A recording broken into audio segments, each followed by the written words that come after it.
আজকে হচ্ছে world rabies day, 28শে September. আমরা সবাই লুই পাস্তুর নাম শুনেছি, এটা তাকে স্মরণ করেই আর কি। এবং এই ভ্যাকসিনেশনটা আমাদের দেশে আসলে খুবই গুরুত্বপূর্ণ, কারণ স্ট্রে ডগ যেটাকে বলে বা এই ধরনের প্রাণী ছড়িয়ে ছিটিয়ে আছে পুরো ক্যাম্পাস জুড়েই, সারা দেশ জুড়ে।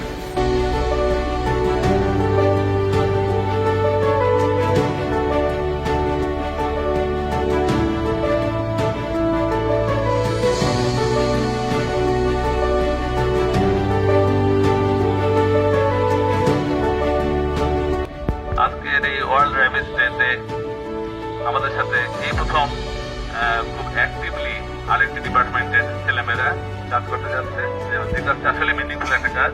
এই জন্য আমি ভেটেরিনারি সায়েন্স ডিপার্টমেন্টের মহোদয় এবং চেয়ারম্যান মহোদয়কে ধন্যবাদ জানাচ্ছি। এটা আসলে একটা এমন একটা বিষয় যে এই অসুখটা যদি একবার সিমটম প্রকাশ পায় তাহলে আর ফেরার কোনো রাস্তা নেই। ব্রেকিং র্যাবিস বাউন্ডারি, সারা বিশ্বব্যাপী র্যাবিসের যে ক্ষতিকর প্রভাব, একটু আগে বললেন যে 70,000 মানুষ সারা বছরে মারা যায়, এবং সেই মৃত্যু কিভাবে আমরা ঠেকাতে পারি সেটার একটা প্রচেষ্টা আজকে। এই প্রতিবাদকে সামনে নিয়ে আয়োজিত আজকের এই ভ্যাকসিনেশন প্রোগ্রামে উপস্থিত সবাইকে জানাচ্ছি শুভ সকাল। এবং এটা ধারণা করা হচ্ছে প্রায় 1000 বছর আগে প্রথমে ইন্ডিয়াতে রিপোর্ট হয়।